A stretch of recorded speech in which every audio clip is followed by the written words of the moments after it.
Chelsea ejo bundi nyuma yo kunganya na Arsenal 2-2 abakunzi bayo baravuze bati ikipe yacu irahari kandi nayo iri muzihatanira igikombe cya shampiyona ariko nimugoroba yatungwe no gutsindwa na Leeds ibitego 3-1 abantu baravuga ati Chelsea ntabwo iruzura neza Rugaju sesengura Chelsea mo gato wenda tuze kubyimukana no mu isaha ya kabiri Chelsea ni ikipe koko ubona ihagaze ite?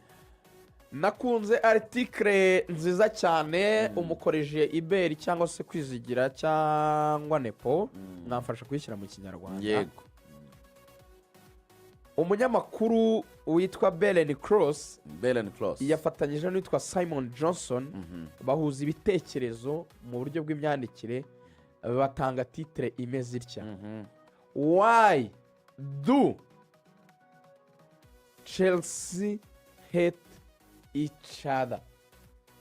Kuki Chelsea muri Chelsea bangana hagati yabo. Okay. Yari nka metaphor ni kwa kundi uvuga ikintu ariko ushaka kuvuga ikintu ntabwo yavugaga Chelsea k'abakinnyi bangana. Urana Chelsea yakinnye na Arsenal ikabona ikarita y'umutuku ku munota 30 ariko ikanganya kimwe kandi yakinnye neza cyane. Urana Chelsea yanyagiye Barca 3 iyo ni Chelsea imwe. Yego. Hari indi byangana cyane ititsindwa na Liga. Sinzi uri kubyumva. Hari imwe itsinda Barca abantu akabati nyamara iyi Barca iri 3 igahita ikwereka ko inakomeye cyane ikanganya na Arsenal mukabati yaje mu nzira tugirayo hagahita haza indi irya 3 kuri kimwe ari zirangana hari ebyiri zidakunda Chelsea zigatwara igikombe cy'isi cy'amakrebe ibanga ukabati yagira umuntu uzayegera inose iyo ni imwe hari indi none idakunda cyane idakunda zitari inshuti rwose zidakunda ihanganye nayo nuvango rero Chelsea kuntu iteye iyo rero Chelsea iteye nk'umuntu ufite kamere ebyiri cyane rwose niryo jambo ryiza ni umuntu ufite kamere ebyiri kamere y'ubugwaneza na kamere y'ubutindi no kuvuga ngo mu magambo magufi tugiye kuza kwisesengura Chelsea ntiragira icyo bita ishusho ntabwo yuzuye pe ifite consistency ifite guhozaho nyine uricara ukavuga ngo ahari yaje igiye kugira winning momentum igiye gufatisha performance bagaragaje muri izi match wende 3 ziheruka ni ikimenyetso simusiga ko noneho amakosa yabayeho atari bwisubire bagahita bakora amakosa mabi cyane. Donc ni ikipe irimo ibice bibiri cyangwa se irimo impande ebyiri zitandukanye ku buryo kwizera ko Chelsea yaba ikipe yahatanira igikombe ifite iriya inconsistency kudahozaho kudakora byibura match 5 zikurikiranye itsinda ikibazo gikomeye cyane. Umutoza yabisobanuye mu buryo mu by'ukuri busa nubwo yari yavuze kuri match ya Arsenal asa n'umuntu ubibona yuko ikipe itaragereje cyo kuba yatwara iki gikombe cya shampiyona. Baramubwiye bati nyuma yo kunganya na Arsenal ku kibuga cyayo biragaragara yuko mu by'ukuri ekipe yawe imeze neza. Aravuga ati aha turi se habi atariko dutegereze nko mu kwa gatatu tureho tuzaba turi.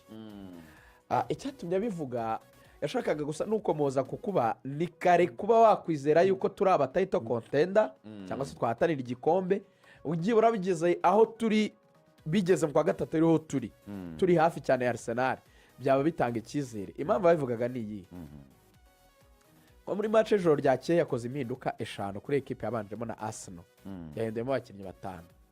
Umukinnyi wa mbere harimo ni Caicedo asimbuye n'umusore witwa Andre Santos kwako yatangiye match Arsenal ko babona ikarita y'umutuku.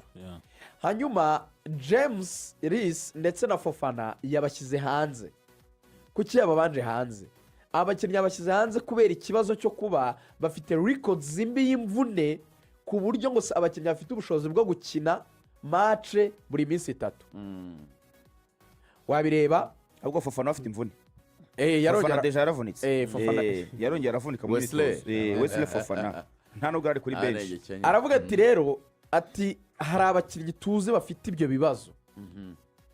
Ati uhinduye rero ibibazo abakinnyi biguha impamvu runaka zo kuba haboneka impinduka cya kudropinga ku rwego mwari mufiteho abakinnyi banyu. Aravuga ati dufite match za Champions League tugomba gushakamo qualification n'izindi za shampiyona. Guhindura abakinnyi rero ni muri iyo logique yabikozemo. Hanyuma hari umusore wundi ngo wari umaze kugira match nyinshi, wari umaze kwakimira match nyinshi abanzamo witwa Pedro Neto, ahitamo nawe kumudroping. So mu by'ukuri icyo kintu cyo kuba ikipe ifite inconsistency cyangwa kudahozaho ni ikintu ngo kitirirwa muri Chelsea, kiri inevitable, nta kuntu bakirinda, kubera yuko si ku makipe gusa wavuga ngo mato Chelsea igenda itenguha, kuko hari n'igihe wisanga no ku manini, nubwo na mani itakiberwa mu manini cyane, wisanga Chelsea yagiye iratakaza, kandi mani muri icyo gihe abandi bayitsindaga ariko Chelsea ikagenda igatakaza. So babikoresheje rero bavuga bati iyi niyo bita reality check, cyangwa se ni nko kwibwiza ukuri, kwa kundi wireba mu ndorerwamo ukavuga uti ahangaha ndasa nabi, reka ni ikeshe cyangwa arabe mu maso. Chelsea iyongeye ngo gushimangira yuko atari ikipe rwose yo kuba wayitega kuba yahatanira igikombe. Abandi bati ni bato mu myaka, cyane ko n'intego z'ubuyobozi bwabo bwababwiye yuko ngo bishakire rwose Big Four bazakina Champions League. Bakavuga bati rero nta gishya nta n'igitangaje, iyi Chelsea isa n'ikiri kuri chance cyangwa nk'ikiyubaka, ntabwo yari yagira cya gihe cyo ko umuntu yayizeramo ko yatwara igikombe. Yakanongeraho ni kamwe, umutoza wa Chelsea nawe hari ikintu agomba kumenya.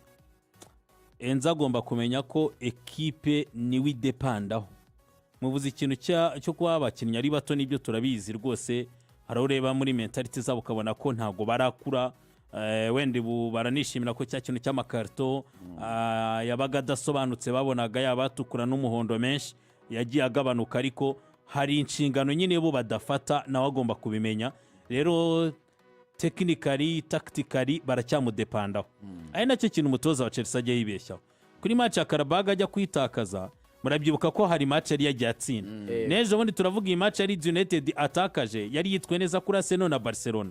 Uyu mutoza ari ukuntu ahita turuna effective yagahindura abakinnyi benshi kugira ngo atwereke ko abakinnyi konsinye ze bose barazumva, yaba ba 11 azana kuri match nini n'abandi bari inyuma yabo, ariko siko biri. None se reka mubwire akantu kamwe, ubu urabizi yuko defense yawe Tosina Drabio ubweruka mu kibuga yashwa, abafana baramwanze bitewe n'ibyo yakoze. Uramugaruye umuzanyo Benoit Badiashile, byibuze ntumuzanye ngo ubishyire Trevor Sharoba, umwe muri babiri we na Wesley Fofana bari batweretse yuko bamaze gufata defense ya Chelsea bakayigira urutare. Urabiza akazi kamaro gusto, yaba ari umukinnyi mu buryo budefanda n'ubwataka wagufasha, abari tayari. Urabizi ko iyo mediane yawe nayo ifitemo ikibazo. Ese urabizi Garinacho ni umwe mu bakinnyi amaze imitsi bahagaze neza. Ekipe yose ikintu agomba kumenya, 11 bebeza bagomba kuba bahari, abandi ugenda bazana umwe gake gake. Bari gutakaza match kuri Sunderland, bari bakoze byibiro nko kwezi n'igice bitwara neza. Hanyuma abantu bishimiye kongera kugaruka mu kibuga kwa Cole Palmer wakinye match ya mbere kuva akiza imvune, akaba ariho bera bavuga bati nayipanga neza, yafashe Enzo agasubira muri role ya nimero 8, Cole Palmer agakina 10, bigatuma Reece James asubira kabiri ya nyayo. Baravuga bati reza bipanze neza, gusa nyine irihindagurika y'aba defense bari rero buriya byabaye ibindi bintu. Cyenda ni match 3 bro, match 3 kandi mwarihuye no sinayo yonyine iri kosa Chelsea yakoze impamvu bya nayikostinze cyane ari timing imbi. Urumva Arsenal iyo ubwayo kwashyiramo amanota 9 ntabwo ari yo yonyine, na hari na Man City rega. Man City no yabashyizemo amanota 4, bivuga ngo muendere ereri akandi gakosa gatoya City nawe urisanga amaze kugushyiramo nk'ari. So urumva rero kuzikuramo ari ebyiri. Twihute cyane kuko dufite izindi dosiye zo kuganira hano iwacu, ariko Arsenal ni ikipe yo kuganira. Yatsinze Brentford nimugoroba ibitego biri kubusa. Mu by'ukuri wabonaga ko Brentford yabaye nk'igorana cyane kuko igitego cya kabiri cya Arsenal gishimangira intsinzi cyabonetse mu minota 90 yarenze, bari mu nyongera. Bukayo Saka nibwo yatsinze igitego. Ni ikipe ya Arsenal nayo yari yakoze impinduka nkeya, cyane cyane kuri Ben White, hanyuma obita Christian Moskela yaje kuvunika biba ngombwa ko bamusimbuza. Arsenal nayo yari yabanjemo abakinnyi bayo bantu ni Madueke badasanzwe babanzamo na Gabriel Martinelli wari umaze igihe kinini yaravunitse wari wagarutse. Batsinze Brentford, ariko Arsenal n'ubundi the spirit irahera kuri Mikel Arteta ku kiganiro n'itangazamakuru abwira abafana ati muzaze ku munsi w'ejo twongere dusurike twishakire amanota 3 yarangiye bayabonye bakomeza gusilinga umwanya wa mbere no kurusha amanota 5 ikipe ya Man City. batanze ubutumwa kubera ko banganye n'ikipe ya Chelsea y'abakinnyi 10 abantu baravuze bati iyi Arsenal ishaka kuba ari ya Arsenal hari imvugo abongereza bajya bakoresha ngo same old Arsenal ya Arsenal muzi banganya na Chelsea baravuga bati nta mpinduka zikomeye zabayemo birashoboka cyane kari kwa kundi ariko ubutumwa batanze nyuma yo kunganya na Chelsea bagahita batsinda Brentford biragaragara ko babo batandukanye na Chelsea banganyije kugira igaragaza ubusere bwayo yagomba guhitira Salids iri mu makipe ya nyuma. Arsenal rero ahitandukanye na Chelsea nuko yatanze ubutumwa itsinda Brentford imwe mu makipe agorana cyane mu gihugu cy'Ubwongereza kubera ko iyi Brentford yagiye ikura amanota ku makipe agiye atandukanye murabyibuka iyi Brentford itsinda Man ibitego 3-0 ibitego birimo bya Igor Thiago wari hanze nimugoroba n'umukino rero Mikel Arteta yongeye kugaragaza ubwiza bwa Swadiye aturuna effective ariko none wagatsinda ahandi baratuna effective bagatakaza ariko we abayituruniye yanatsinze kuko nk'ubu Eberechi Eze umwe mu bakinnyi bamaze iminsi bitwara neza muri Arsenal ntabwo yabanjemo Bukayo umukinnyi ngenderwaho ntabwo yabanjemo wari ugasanga Yoran Timbo utari wabanjemo nubwo yaje gutasimbura bivuze ngo byibura nk'abakinnyi batatu basanzwe babanzamo nta bari bahari na Batrosari bavunitse kuba badahari ntacyo bivuze kubera ko bafite abakinnyi benshi kandi baza bakabasimbura neza kubera ko urebye nk'imikinire ya Bukayo nka Ben White yatanze assist igitego cya mbere none yakinye neza cyane none yo assist yatanze yari pre assist ya Madueke wamuhaye agapira neza cyane bari gukina ku ruhande rumwe nuvuga ngo kuba Bukayo atararimo wabonaga nta cyuho gikomeye cyane kirimo kubera ko imikinire ye irahura neza ni ya Madueke no ubona kameze neza imikinire ya Eze ndetse na Odegaard birajya guhura ubwo rero ubwo bwiza bwa Swade cyangwa se Burundi bwa Swade umuntu yavuga ko aricyo cyamufashije ku mugoroba kuko nk'ubu ngubu abakinnyi batatu bavunitse baba defenseri ariko ntacyo bivuze kubera ko bafite abandi bakinnyi bahakina niba Muskera adahari arashyiramo timba kandi akire neza ubwo rero iki kintu ubona ko kiri kugenda kimufasha yagumanye umwanya wa mbere yashyizemo amanota 5 hagati yayo na Man ye na Martin n'undi yagumyemo hanyuma Riga ari imvugo abakunzi ba Arsenal nawe ngira ngo wakunda kuyikoresha uvuga ngo match ya Chelsea nizatwereka ko Arsenal ari ku gikombe yego iyo mvugo noneho ntabwo wayisubiramo kuri Brentford Brentford basafarinze ariko basha kuyitsinda ariko bafite opponent mu bitugu nubwo nawe hari igihe nyine ubona Sitara City wo kwitondera banagize n'ibibazo byo kuvunikisha umwe mu bakinnyi beza cyane ngiye kureba ko Arteta agiye guhangana n'iki kibazo kuvunikisha umusore nka Declan Rice abandi buriya birihanganirwa ariko kuvunikisha umukinnyi basigaye bita Mr Everything Declan Rice ni blow ikomeye cyane nabonye Arteta byanamurakaje yavuze yuko imikino icucitse cyane yegeranye cyane ku buryo abakinnyi baba batararekipera neza mu mubiri bagahita basubira mu kibuga ugasanga nyine bishobora kubaviramo izo mvune z'amadeshirire mu itako n'ibindi kubera nyine inyama ziba ziri gukora cyane nyine muri iyo minsi ugasanga rero kwa kuntu umukinnyi wanayifashe inyuma y'itako biramugoye nyine kuba yagaruka vuba mu by'ukuri ntabwo byari byagera ahantu Arsenal twavuga yuko twayizeza 100% ko igikombe yamaze kugitwara ariko irimo iragaragaza ibimenyetso mu buryo butatu uburyo bwa mbere ni uko iyo ushaka kuba umuchampion ikintu cya mbere ukora kurusha ibindi byose ni ukubasha kumakisimiza imikino ushobora gutsinda